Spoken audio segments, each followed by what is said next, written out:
Hello, everyone, and welcome to the 11th episode of the Basketball Maestros. Today, I am joined by a special guest, my brother, Shawn. How you doing today? How you doing? I'm good. Thanks for having me. Excited to get this episode going. All right, so today on the agenda, we got a lot of COVID stuff going on, a lot of protocol. Players seemingly every day are going into the protocol. So, a lot to talk about there. Steph makes history last night and breaks the all time 3 point record. Knicks continue to struggle. Portland is continuing to skid. And then our game picks at the end. So let's get into it.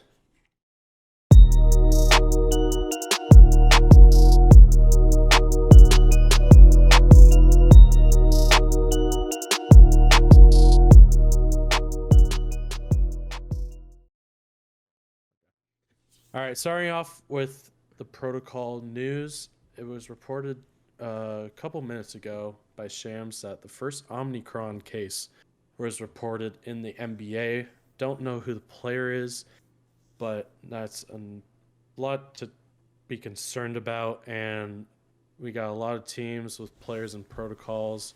You got the Nets with 7 players, including LaMarcus, Paul Millsap, and Harden. Bulls, the team that been hit the most, with 9 players, including Levine and DeMar, and 2 of their games being postponed. And you got the Bucks and Lakers both with 3, with Giannis and DiVincenzo, and the Lakers with THT, Monk, and Dwight.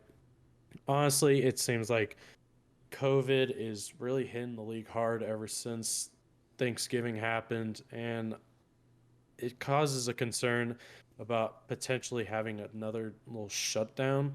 I feel like it's kind of heading in that direction with seemingly like every day there's like multiple cases of players going into protocol. So I honestly wouldn't be surprised if there's like a little hiatus where we can like kind of get control of things.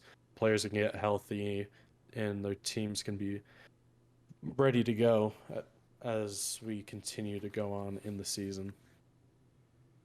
Yeah, I wouldn't be surprised at all if there's a shutdown. I feel like they're gonna be safe with it. They obviously, especially with this new variant, I wouldn't be surprised if there's like hopefully not like a season-ending shutdown like last time. Hopefully just a couple weeks, like you said. But yeah, it feels like in every sport really, COVID's just been ramping up, and it's just not something that us as fans want to see. And yeah, I'm not surprised if there's a shutdown in like a week or two if Omicron variants keep popping up. Yeah, I'm on the other side of this. I don't think they're going to shut down because, we all know the NBA's in it for making profit. And we've seen it with teams like the Nets, who have a ton of players, and the Bulls, who have a ton of players out, and they're granting them hardship exceptions, and just having them fill the roster any way they can. I think they're going to be super rigid on their guidelines. I think they're already starting to push the boosters on players again. But I think they just can't afford to make a shutdown once again.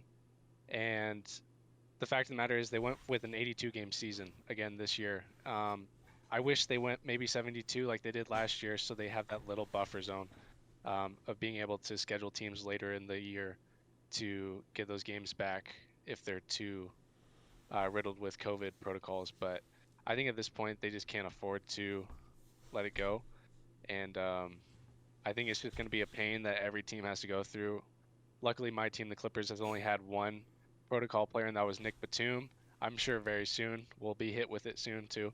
But I think at this point, the NBA is just going to try to push through. They're going to really get stringent on how they uh, force players to keep their masks on, to get boosters, force coaches and team members to just stay as far away from players as possible and just try to limit it that way. Although I think as we see, it's spreading like wildfire. So I think around Christmas, our Christmas games might be slammed with COVID cases too. That Yeah. might be a disappointment.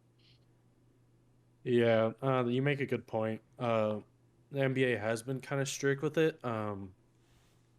Like with the Bulls, I saw a lot of Bulls fans complaining to the NBA, like saying, "How come we haven't gotten any postponements yet?" And it feels like they're kind of abiding by the rule, like, "Hey, if you have 8 healthy players, you gotta play." Like there's no really way around it. And they sign Stanley Johnson, immediately signs, gets put in the protocol.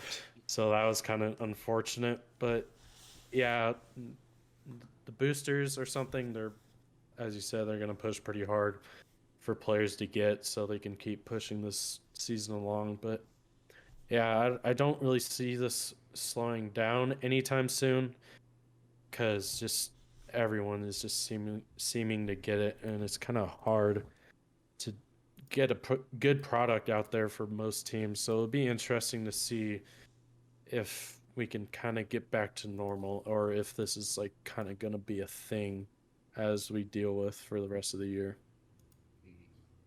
Yeah. All right, now moving on to Steph breaking the all-time record in 3-point shots. He broke it last night in the Garden against the Knicks, I believe in the first quarter, and it was one hell of an accomplishment. Steph, arguably probably the best shooter in the league or that we've ever seen. But personally, I didn't catch the record breaking live, but I saw the highlights of it, and it was a pretty cool moment. They stopped the whole game so they can celebrate and stuff. Props to Steph. He's one hell of a player, and it was well deserved for him to have that record.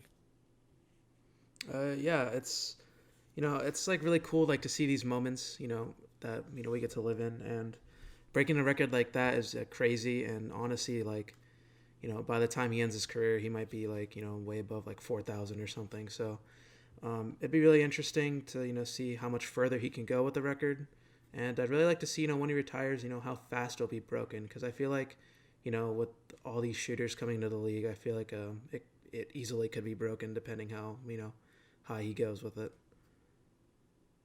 I would be shocked if it's broken within, how long did Reggie's last, for 13 years or something? Like, I think I don't think it's going to be broken anytime soon. He's an incredible player, best shooter we've ever seen. But he's one of the players for me. The Clippers have played the Warriors a lot, and I think he has the highest scoring output of any team against us. And so he's one of those players that I absolutely despise when we have to play him. But I'll definitely appreciate when he retires, much like LeBron and much like Kobe. I couldn't stand them. But once they retire and they're out of the league, I can appreciate how good they are.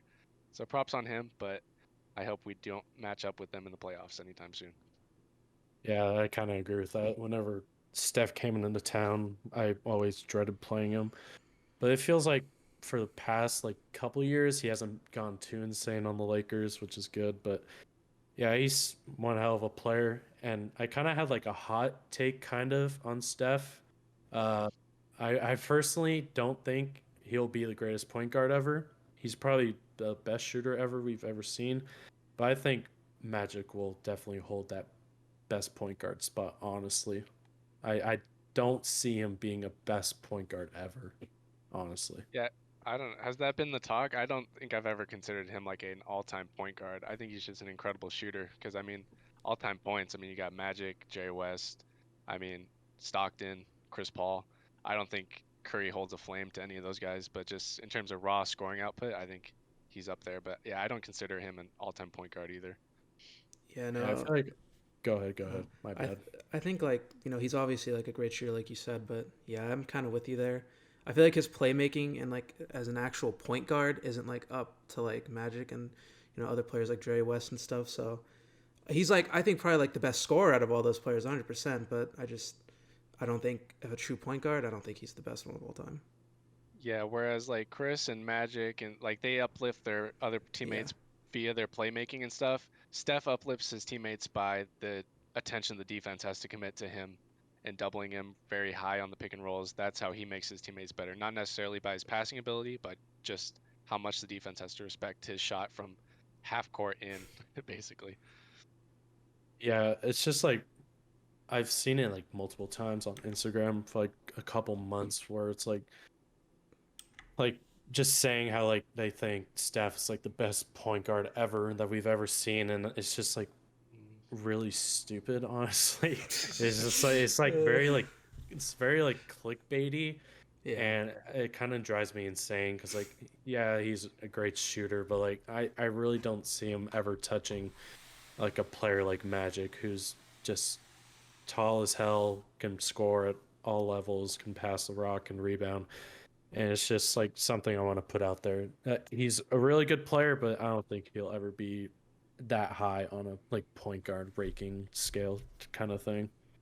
Yeah, that's just people taking advantage of the moment. I mean, he's in the news, so you're gonna say he's the best point guard. I mean, we had the same talk about Chris Paul when the Suns made their run to the finals. I mean, oh, he's 35, 36, and he's doing this. He's incredible, which he is, but like, that's just right in the moment. I think they're doing the same with Steph right now. Yeah. And then going on to the other side on the opponent team, the Knicks continue to struggle. Some stats I have: they're 5-10 at home, 7-6 on the road, 2-8 in their last 10. Currently on a 4-game losing streak. Personally, I've watched a couple Knick games in the past like week or so. The one I watched the most was against the Bucks, which was kind of recent. It was last Sunday. It was just very, very ugly. Their offense is really not that good. It's kind of really reliant on Julius a lot, trying to do it, get everyone involved, score the basketball, play defense, and it's just too reliant on Julius. And I think it kind of begs the question of what kind of moves are they going to make? Because obviously, as it's constructed right now, their team's not looking that good. And it begs the question if last year was kind of a fluke. I didn't think it was. I think they're still a really solid team. They're just going through a slump, but I think they need to find a way to make their offense not as reliant on Julius to do everything and just carrying them to victory every single night.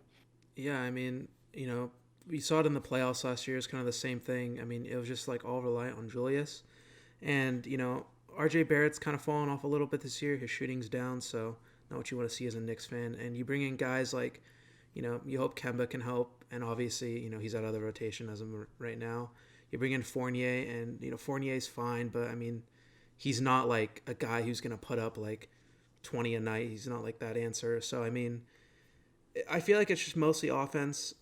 It's just like you said. It just feels like they just force it to Julius and just say like, "Hey, like, you got to score, or we're kind of done." And obviously, it hasn't worked out as good as it did last year. He's been a little shaky as of recent, but yeah, I think that's kind of just the main reason for their struggles. And I think I've mentioned, I don't know if they make the playoffs as of right now. I mean, there's a lot of competitive teams, and like we mentioned on Monday, when we talked about the Raptors, like there are a couple other surprising teams in the East, and even the Pacers as well, as how close that play-in spot is. And if they keep playing at this, I don't see them making the playoffs or even the play-in. Yeah, I mean, you can't say it's too surprising of a team coached by Tom Thibodeau to be struggling on offense, especially. That's just not his forte. And I think the roster construction as it is kind of questionable, but it all does come down to like the individual play. Evan Fournier, they gave a huge contract to when he's really not even a number 2 guy. I would say he's like a really good number 3, but you brought in Kemba on a pretty good deal, but he's not even giving you anything now. And you mentioned the regression of Barrett and Mitchell Robinson too. I think just overall the construction is weird. Randall is a great player. I think he can't be your number 1. He's a great number 2. And then after that, you just have a lot of weird mismatch pieces. Derrick Rose is awesome, but he's not going to be that guy for you to give you production every night. Alec Burks the same, and Nerlens Noel. I mean, they keep holding on to him, but he is what he is, I guess. I just think the overall construction of the roster is weird. I'll be interested to see if they move anybody. They do have some good pieces. Kevin Knox, maybe. Or even if they move off Mitchell Robinson, who knows? But I think just overall, this roster is going to be a bottom feeder in the East. I think last year, what they finished 5 or 4 against Atlanta? I think it was 5. 5. Yeah, like I think that's probably the ceiling for this roster as it is. I mean, maybe if Kemba can have a resurgence, but it seems like they're pretty down on him right now. I think they'll probably be in that play-in if they're lucky, and bounce back in the East. Yeah, some stats from last night. You got Alec Burks in 38 minutes going 4 for 15. You got Evan Fournier playing basically 29 minutes going 1 for 5. You got Quickly coming off the bench 3 for 12. You're playing your rookie McBride 20 minutes. You're playing Kevin Knox 20 minutes. He just came out of nowhere and just started getting minutes because they're just looking for something. And Kevin Knox in that Milwaukee game was absolutely chucking at every chance he could. And he made some of them. I was honestly kind of down on Kevin Knox. I thought, well, I still think he's still a bust, but like they're just looking for something at this point. Their offense is really bad. A lot of turnovers of recent games. And a kind of player like I would envision them trying to target is somebody like a Karis LeVert, somebody that can create their own shot, get some pressure out of Julius, take the ball out of his hands because you don't want Julius over dribbling as much as he does, and that leads to turnovers, bad shots, and stuff like that. So I feel like a person like a Karis LeVert would help this team greatly just because he can get his own shot. Even though he's struggling right now in Indiana, he can still help this team by just taking the attention off Julius. Yeah, no, they simply just need someone who can create their own shot. Like you said, Julius took like 21 shots last night, and it's just they really heavily rely on him. And like we already mentioned, like Alec Burks and guys like Quickly and Fournier, they're just not like guys that you can trust and like every night to give you production. And you know they tried it with Kemba, obviously isn't working. So I think a LeVert type who's already struggling in Indiana, but I feel like is still a really good player, and obviously he can create his own shot. And it would definitely take a lot of pressure off Julius, and I think it would work, but who knows? Yeah, and durability would have to be a big one because we all know Thibodeau's not afraid to ride his starters 40 plus minutes a night in the regular season and only play like 3 or 4 off the bench. So you need somebody who can be available night in, night out. But I think overall they have to really mesh with Thibodeau's tendency to just really stack on the minutes and the wear and tear on his players.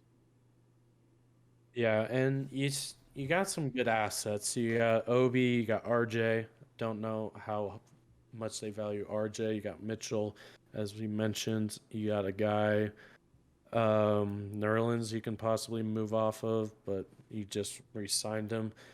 But I feel like you still got some good pieces to try to maneuver something to happen. Because I feel like they just need more offense than defense at this point. Because at this point, you're not really scared of their offensive capabilities. Yeah, 100%. All right, now moving on to another struggling team. You got the Portland Trailblazers, who came off a heartbreaking loss at home in overtime against a shorthanded Phoenix team, but they got Aiden back. Booker's still out. Portland is 1-9 in their last 10, 6-game losing streak, and their last win was November 30th against the Detroit Pistons. And so no wins in December so far. And I've said it in other episodes before, but this team just needs to blow it up. It's just this team's not going to get you anywhere as it's constructed. I know Dame's loyal, and they said Dame's not available, but they just got to do it. They have to. Even though Dame doesn't want it, as a front office, you have to do it. This team needs shakeup. You can't just keep riding with the same team as it's constructed. CJ is a guy you can move. Nurkic on the last year of his deal. It's just... And they've been mentioned in Jeremy Grant talks. Even if they do acquire Jeremy Grant, I don't see that elevating their ceiling. I think they still stay the same. It's just this team needs to change, man. If you can't just pick up any win in the last 10, it's just really bad for this team right now. Yeah, it's at the end of the day, like as a front office, like you want to win and like you're a business, and just I don't know how long it's going to take them to realize it's been like 10 years with them trying to win with Dame or like something like that, and they can't. Like I don't know why they haven't realized that it's time to blow it up. But at the end of the day, like just screw like Dame's loyalty. Like you got to move on at some point. I mean, I'm looking at it right now, like they lost by like 30 to the Spurs. Like that's like not acceptable. Like, and you have like guys like Covington and Simons playing 36 and 33 minutes and combining for 16 points. Like, it's just the depth isn't there. CJ's out. Dame's having an off year. Like, it's just not a product that can make a play in. They're not gonna make the play in if they keep playing like this. Um, and yeah, I think unless Dame like goes like absolutely insane, this team is gonna miss the plan. And I think they definitely should start asking themselves, is it finally time to blow it up? Yeah, I mean, it's the curse of the small market teams. I mean, when you're Portland, you're not going to be attracting anybody. I mean, they had a hard time getting Carmelo to come join them at their peak, and it's a tough time to let go of it. But I mean, the time is now, right? I mean, Olshey just got canned. I mean, you have new management. I love the Chauncey Billups hire, but it's just time. I mean, sell high on Dame. He's what, 30? He's right at Mm-hmm. the he's right at his peak of his career. Sell high on him. McCollum can still get you plenty of assets, because you really need to stock up on it because they've been trying to slap these pieces together. They just gave Norman Powell a huge deal. They brought in Robert Covington. It's like they're trying to patch these holes when really the ship is sinking. So you need to sell high on Dame, get pieces from McCollum, because otherwise your prospects aren't that good in terms of, for the future. They have Anthony Simons, and off the top of my head, that's kind of it in terms of prospects. So I think it's definitely time to sell high on it. It sucks because they're not going to be able to attract any free agents, but that's why you just retool, you go back to the draft, and you try to hit on another Damian Lillard type player. Whether that's 2, 4, 5 years down the road, I mean, it just has to happen because in the West, with how competitive it is, that team just isn't going anywhere. I mean, yeah, the writing was on the walls when your big signings were Cody Zeller, Tony Snell, Ben McLemore, guys like that. And I barely even touched the floor. Like, Cody Zeller is really the only one that gets some kind of run. Robert Covington has been god awful for you guys. Thankfully, he's on the last year of his deal, but maybe for a contender, you can move him for something at least. It's as you said, the time is now. There's not much expectation for this team. Even if you make the play, you're probably going to lose because Yeah. you're probably going to be playing a better team, like maybe a Denver, a Dallas, a Memphis, someone like that. You're going to lose those games. It's really awful how this team's handling it. It's just they're holding on to the past where they made that one Western Conference final run, and it's just I don't get why they don't want to give it up. It just makes no sense to me. Even though we love Dame's loyalty and we respect it, but at the time like now, you got to put that aside and just do what's best for you because obviously you don't have too much time left in your prime. You're 31, probably got like 3, 4 good years left. So you just got to move on from the situation. I don't really see why you want to stay there at this point. Yeah, I mean, like like I said, it's like at the end of the day, it's a business. So I mean, there's no point in like holding on to like, oh, he's so loyal to us. Like, it shouldn't matter if you're really trying to win. And like you mentioned, like their prospects aren't that good. And, like who they have like Nasir Little and Simons. Like that's it. Like that's all I can really think of as like actual younger players that they could try to like. Oh, that's great. Like try to like rebuild around. Yeah, and the only other pivot is try to get somebody else next to Dame. But like you look at the market, what number 2 player can you really poach from another team feasibly for CJ McCollum? I mean, they tie Jeremy Grant, but if I was Detroit, I would value Jeremy Grant much higher than CJ McCollum in terms of how my rebuild's going, the players I have. So you just look at the market, I just don't really see any players available that you could get, for CJ. So I think really the only way is just to try to pull an OKC and just sell high on Dame, sell high on CJ, and just hoard draft picks and just be in it for the long haul. I have a question for you guys. Do you think Portland's going to regret this Norman Powell signing? You're gonna have to refresh me on the figure of it. I think it was like 4 years, 3 90, I think. 490. Yeah, that's tough. I really liked why am I blanking on his name? They traded him to Toronto. Gary Um, Trent. yeah, I really liked Gary Trent, man. I thought they could have held on to him because I think in essence they're kind of the same player. Norman might be a hair above him, but like, yeah, 4 for 90. That's going to be a tough one to move off, especially if they decide to blow it up. They wouldn't be able to move that until 2023 when there's 2 years left on it, maybe. Yeah, that's that's going to be a tough one to swallow for sure. Yeah, no, that's not really a good contract. Like you, like you were saying, Gary Trent and him, Norman Powell are kind of the same player. Like we were talking about, on our Raptors, episode. Like Gary Trent's been playing really good for Toronto, and I think Powell's like a little bit better of a scorer. But yeah, that you basically already had a Norman Powell on your team, and you just traded him away for practically not that much, and you know 4 years 90. That's I forgot how big that contract was, and for a player like Norman Powell, and yeah, they're definitely going to look back at that one, especially if they trade CJ and make a move, because those rumors have been kind of floating around, and yeah, that's really not a good contract. So I like to see what they try to do with it if they can get a suitor, which they probably won't. But Yeah, I looked it up. It was actually 5 years, 90 mil. I would hope there's So, an option at the 5th year, hopefully. No way that's uh, just 5 straight years, because if so, Neil Othie gave a big FU before he went out. yep. I don't see anything on an Oh option. no.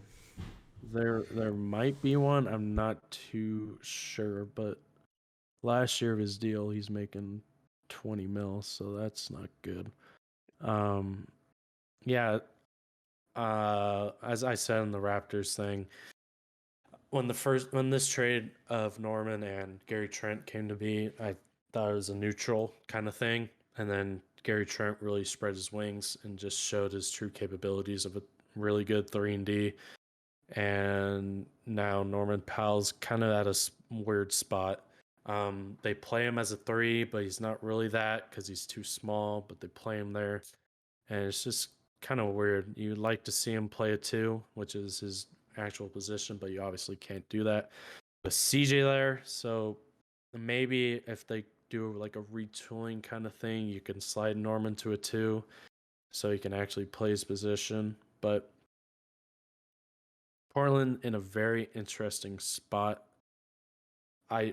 Who knows if they'll even make any trades at the deadline? Who knows? But where do you guys think any potential spots for CJ would be? Mm, Wow. Off the top, I don't even know, like really off the top of my head. Spots that I'd like to see him go. I'm not maybe not realistic. I'd like to see like somewhere like the Mavericks maybe. I mean, that's a scary thought coming from a Clippers fan. That's a handful. this is like I'm just thinking. I mean, not like realistically, but I mean that'd be pretty cool to see him and Luca with Porzingis. Um, maybe if he goes to the Sixers, maybe if they get that rumored like Ben for CJ deal done, that would be pretty interesting to see. But I really don't know like who would be a legitimate like suitor for him. I don't know like who the rumors have been or like what teams have said they're interested. But those are probably the Yeah, two teams that I would kind of like to see. Those would be kind of interesting. yeah, maybe Indiana, with how they're rumored to try to be blowing it up, but I think that would be the one where Portland says, "Oh, let's just try to keep Dame and let's try to put a new number 2 next to him and get like Miles Turner," which again I don't think would work. But a team like Indiana, um, yeah, otherwise, I mean, maybe the team we just talked about, the Knicks, but I don't really see a package that the Knicks could give that even for CJ would get Portland to pick up the phone, because CJ is still a really, really good player. Um, yeah, you said Dallas. That would require a good amount of roster changes to them. I think probably would have to involve Tim Hardaway Jr. Yeah, otherwise, I think the market is kind of quiet Philly would be really interesting, although I think Philly would make out like bandits getting CJ for Ben Simmons, who's supplying nothing to them. And then, I mean, just envisioning Ben Simmons and Damian Lillard on the court together, that's some ugly basketball if I ever thought. Yeah, no, it's like hard because like I just don't see any teams that really would make Portland like kind of just say, oh, this is a package that we want to trade CJ for. It's just I don't know. I feel like it's a weird spot and like for them and other teams, but yeah, it's one of the more weirder situations like we've already kind of mentioned. Yeah, I feel like not Portland, Philadelphia is kind of like the only place I can kind of see CJ going. But who knows with the whole Daryl Morey thing and how he values Ben Simmons at this point. But kind of transitioning to that, Ben Simmons has been in the rumors. Uh, Supposedly trade rumors are ramping up for him. You got teams. The Lakers are interested in him. you got the Lakers. I saw the Knicks. The Kings were in there. I forgot the other ones, but I'm very interested to see who's willing to put up a decent enough package for Daryl Morey's liking.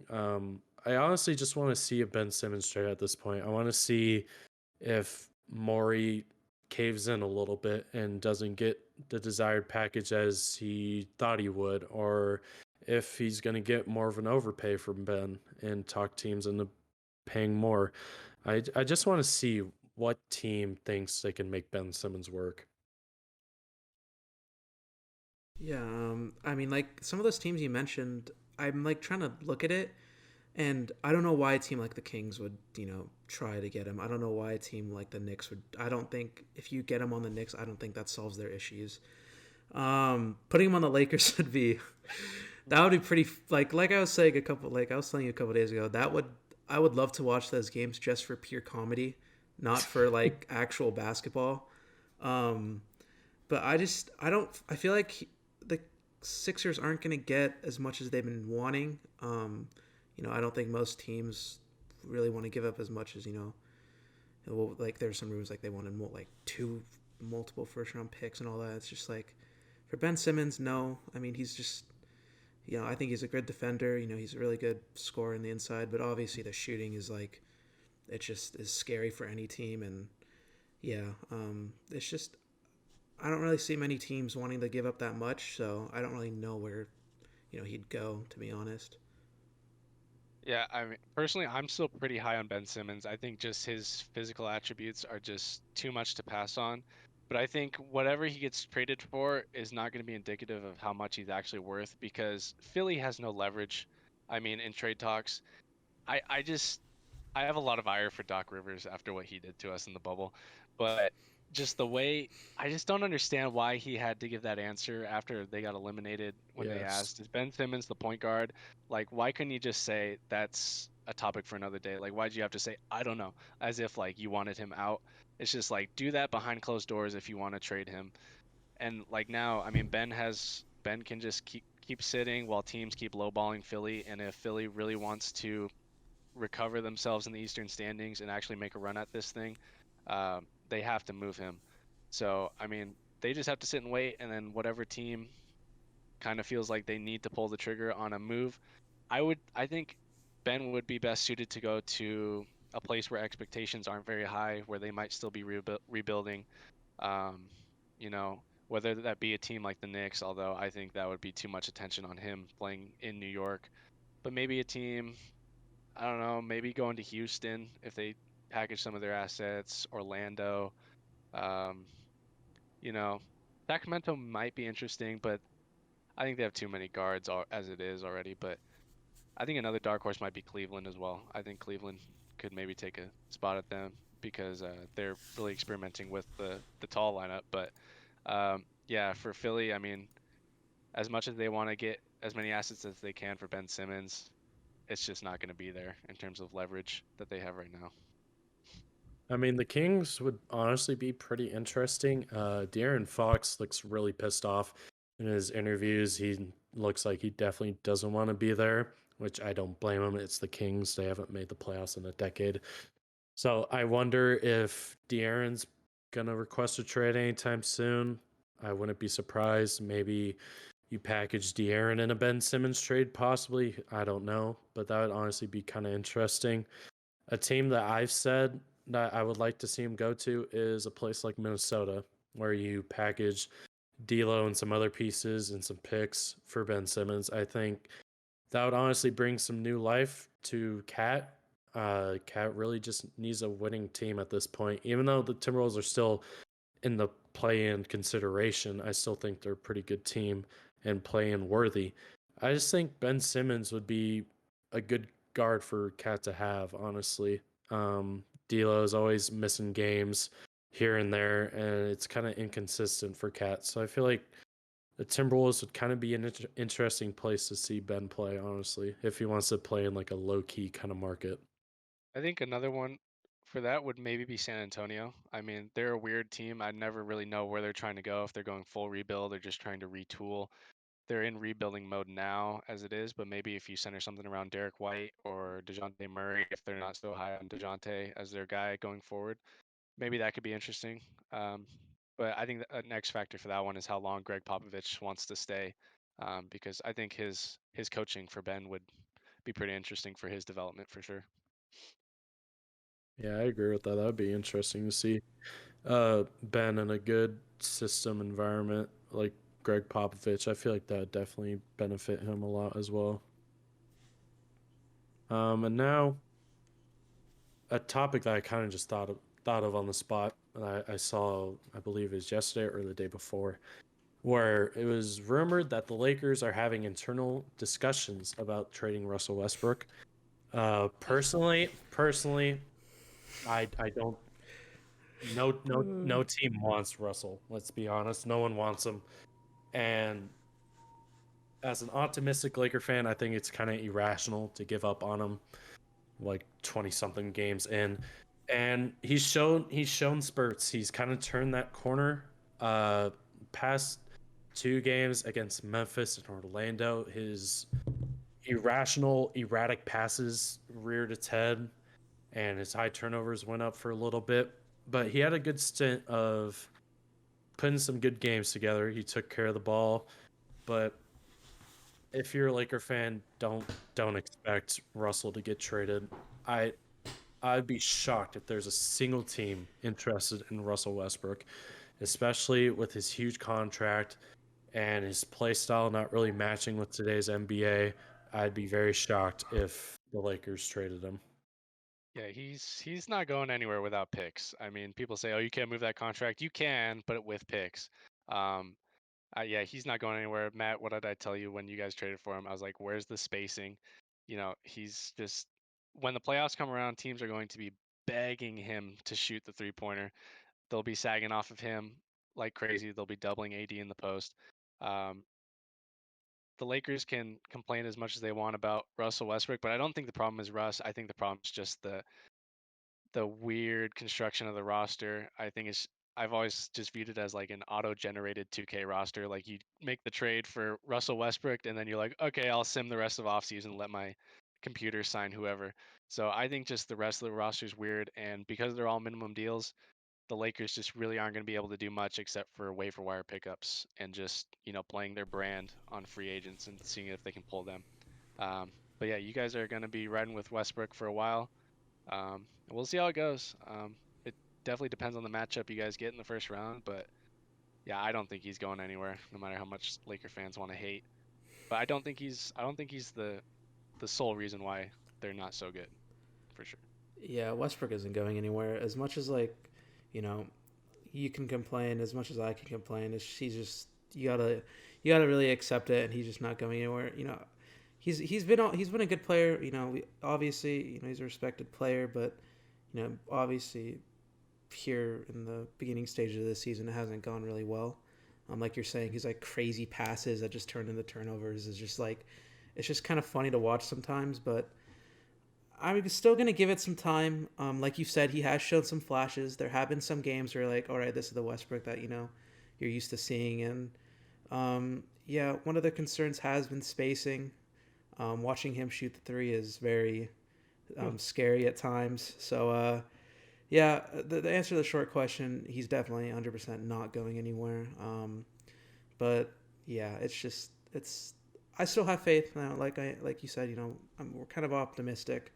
I'll believe as much as I can, and yeah, but yeah, he's just not going anywhere. No team is gonna really want to go after him. I feel like. Yeah, but Laker fans also can't say that Westbrook's been anything that they haven't expected. I mean, it's not like we Yeah. consider Westbrook an efficient player. He's always been inefficient.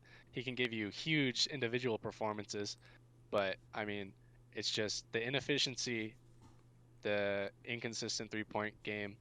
Those are his big weaknesses, and those get amplified when you're playing alongside LeBron and AD with virtually no bench. So, I mean, it's not really like he's been anything drastically different from what he was in Washington or Houston or OKC, So I think Laker fans are just getting more acquainted with who Russell Westbrook truly is instead of just seeing the posts on the NBA Instagram of, his 13th triple double in 15 games or whatever. Yeah, I've been kind of the proponent of he has to play with LeBron because LeBron takes away his frankly dumbass decisions. Because LeBron with the ball equals less time with Russ with the ball, and that eliminates his stupid passes. But it's, yeah, as you said, it's kind of what you expect from Russell Westbrook. He's been damn near close leading the league in turnovers for the past couple of years, and I've never watched Russ a lot, but it's kind of expected, honestly. When we played the Rockets in the bubble, his stupid bank shot that we'd see every single game, and it's just I still have hope, obviously, because I'm a Laker fan, but I feel like around All Star break is when we'll kind of get a good enough sample of where this team is heading. Frank has hyped up Trevor Ariza to be our guy that we really need back, but Oh he's my. rumored to come back in like a week or two. So it'll be interesting to see how Ariza fits in the starting lineup with those three. And AD's kind of like the guy that I look at right now because Russ is kind of turning that corner. I hope at least. And then AD's At just, least. well, AD, while his stats say he's having a really good year, his rebounding is pretty good. He's just not that dominant force that we all expected coming into the year.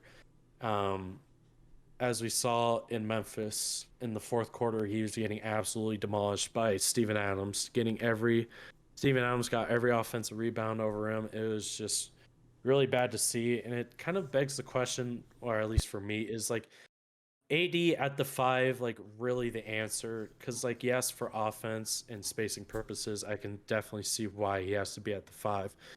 But on defense, let's be honest, he's just soft. He can't handle big bodies like a Steven Adams and get those much needed rebounds because for most of the year we've just been getting killed on the glass and it's just been an everlasting thing. And it's kind of I hope AD finds that motor somehow, or it's just I don't want him to be soft even though he is, but I don't know.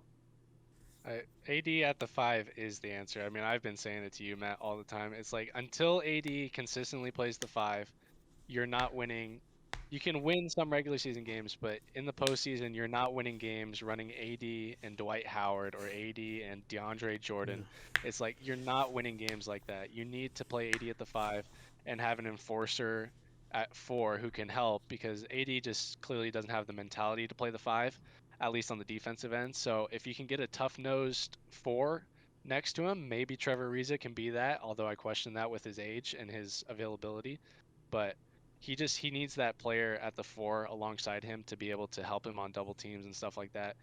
But yeah, until it's just with the spacing that you guys have, Westbrook at the one, and then throwing AD and Dwight Howard on the blocks, it's just like it gets so clogged, and teams are gonna pick that apart in the postseason, especially. So, I think until he commits to playing the five, it's gonna put a lot of pressure on Russell Westbrook specifically to be incredibly efficient, which he might not be able to do. Yeah, no, I'm 100% with that. 80 at the 5 is, what we need to do. We've already seen DJ and 80 on the court at the same time, and God. it's like you said, the spacing is just awful. It just doesn't work. It truly just doesn't work. And right now, like Matt, you said, 80 just doesn't look like that dominant guy that we were used to seeing. And his numbers aren't bad, but when you watch a Laker game, he just doesn't look like he's like dominating it all, or like he's like an actual force. And on the defensive end, he's not. He's definitely not your traditional 5, but I think his offensive games, obviously, it's fine. He can. It's good enough for a 5, and it's just his defensive end really needs work if he is going to commit and stay to being the 5. Now with Dwight in protocol, we're going to see some DJ minutes. I'm looking forward to that. Thank God. Woohoo. So we got a little sidetracked there, but now trying to transition onto Jeremy Grant. Portland and the Lakers have been 2 teams that have been rumored.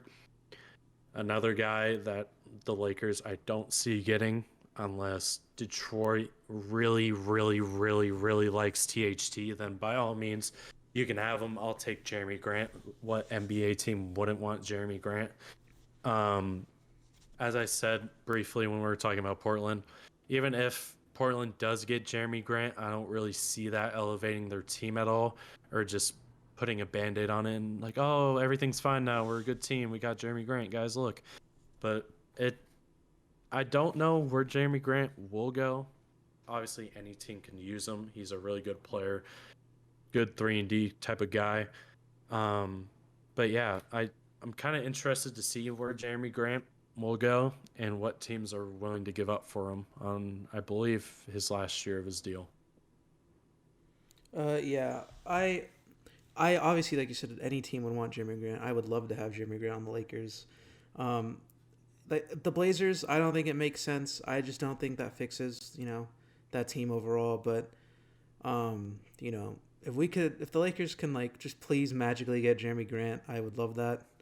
Will it happen? Definitely not. But, he's definitely a piece that would, I think would help us a lot. Yeah, I hate to put a damper on that, but you guys don't have the ability to match that contract. Like, you can get up to maybe 15 with Nunn and THT, but he's making 20 mil, and then he's got 2 years left on his deal. I love Jeremy Grant. I think he's a stud. I think he's a premier defender too. I don't think people talk enough about his defense. When he was on Denver, he put the clamps on Kawhi Leonard in the bubble too. He was incredible on defense.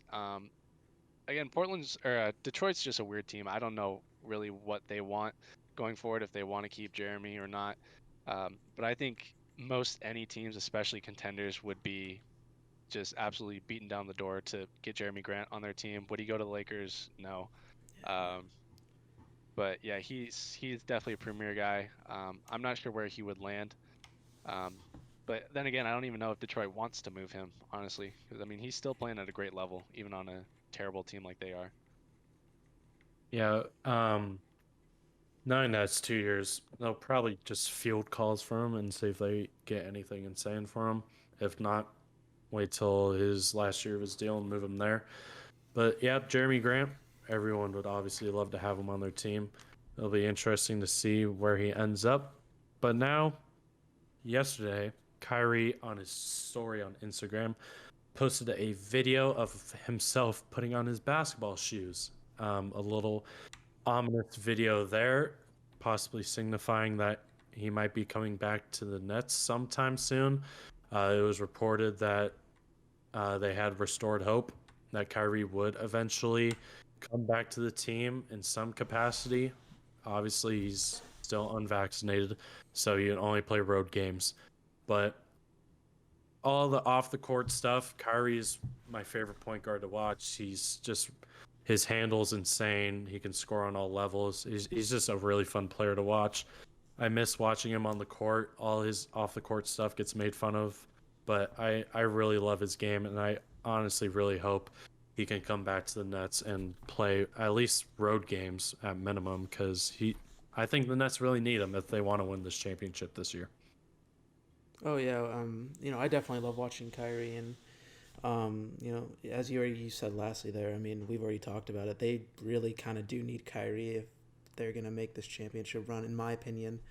KD's playing outstanding this year, and Harden's still having good numbers, but I think Kyrie's just obviously that third guy that really gets you solidified in the Eastern Conference Finals and to the finals. Depending who they play, but definitely been one of the most fun players to watch. His off court stuff is it's weird sometimes, but ignore that. He's still a really good player and really fun point guard to watch. It just really sucks that his off the court stuff and all that is kind of limiting him to play right now.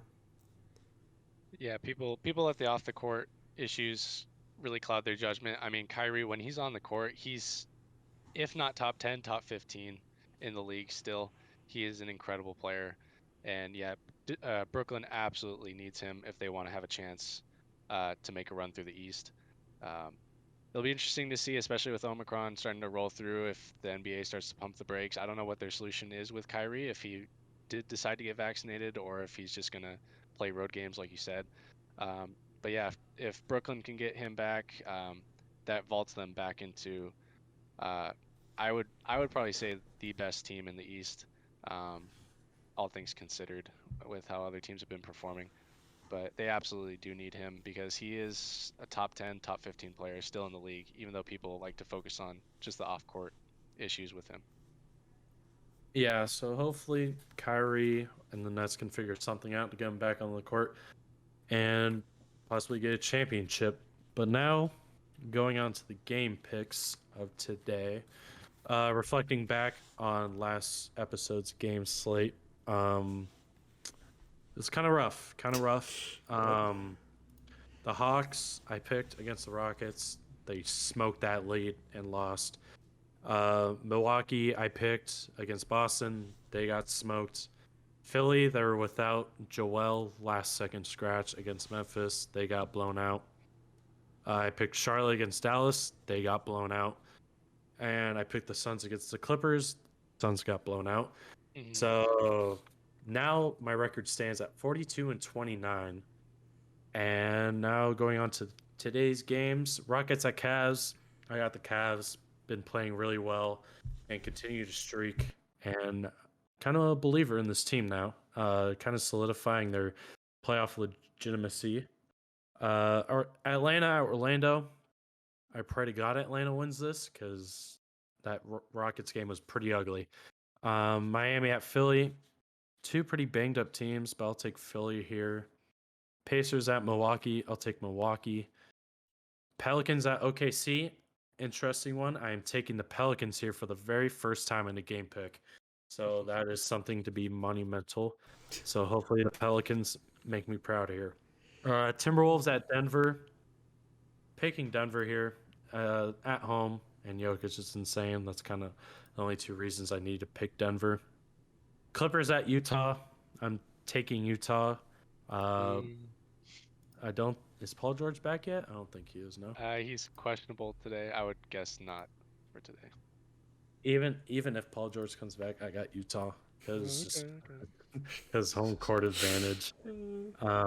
Memphis at Portland, taking Memphis because Portland's just god awful. Wizards at Sacramento, I got the Wizards because the Kings are god awful. And Lakers at Dallas, I'm taking the Lakers. I'm taking the Lakers. Because no Luka. Oh, no Luka. I didn't know that. But no, we don't have Malik, THT, or Dwight. So maybe Bazemore minutes, maybe DJ minutes. So we'll see how Frankie V handles that. But gotta take the Lakers here with no Luka. But then again, in Memphis, we got absolutely destroyed with no John, no Dylan Brooks. So yeah, those are my game picks for today. All right, I'm an overall of 37-24 now. Obviously took a couple bad losses on Monday, with the Hawks, obviously. I had Milwaukee over Boston, Middleton getting hurt, the Embiid late scratch kind of messed me up, but that's okay. Today I have the Cavs. Houston's obviously had a couple of impressive wins, but the Cavs are legit this year in my opinion. Hawks bounce back against Orlando, hopefully. That is really disappointing to blow that lead against the Rockets, and hopefully they can bounce back on the road. I have the Heat here. Joel's still questionable. I don't know. I feel like the Heat can get that win there. I have the Lakers. You pray to God we could please just take care of the Mavs without Luka. You never know anymore at this point. But yeah, I have the Bucks over the Pacers. I have OKC over the Pelicans. Pelicans are still really bad. So let's hope I get this right. Hornets over San Antonio. Another upset. I have the Timberwolves over Denver. I have Utah over the Clippers. Memphis over Portland, as we just talked about. Portland's been really, really disappointing as of late. And I have the Kings over Washington. Washington's kind of fallen off a little bit, and I'll take the Kings here in Sacramento. You do game picks, Shawn? I'm not gonna do all my game picks because that'll just waste the viewers' times. But I will give a couple predictions. I think Dallas takes down the Lakers tonight. I think KP drops 24 and 12. That is awful. And I think Tim Hardaway Jr. goes absolutely bonkers tonight. Drops around 28 points tonight. So I have the Lakers dropping an egg in Dallas. And I think the Clippers, without Paul George, are going to come in, and Reggie Jackson's just going to go absolutely crazy and drop about 30 points and 12 turnovers. But I think Utah's still going to beat us. I'm a huge fan, but yeah, I think those are the big ones. But I think my big pick, I think Dallas pulls through. They really rally behind Jason Kidd as their elite head coach. Elite. to knock down the Lakers. Take them out tonight. I mean, I wouldn't be surprised. Tim Hardaway hasn't been on anything this year. Maybe he'll cash in his Laker playoff pass or pop-off pass. So, I never have faith in any Laker game. I can only hope. I can only hope that we take care of business, but that's always in question. Like Orlando, fan base is so high right now. Like Orlando, that third quarter, we're going insane. DJ was even having fun out there, even though he played like 10 minutes. And then the lead dwindled down to 10 in the fourth, and LeBron had to get on back in and take care of it. So you can only hope. I pray, no Luka, no problem. So let's take care of business in Dallas. Okay, cool. All right, that'll do it for this episode. Thank you guys for listening. Make sure to leave a like, subscribe. I'll leave the Instagram down below so you guys can follow that. And thank you for Shawn for coming in today and stopping by. It was a great pleasure to have you on. But Thank you. Yeah, that'll do it, and we'll see you guys in the next one. Peace.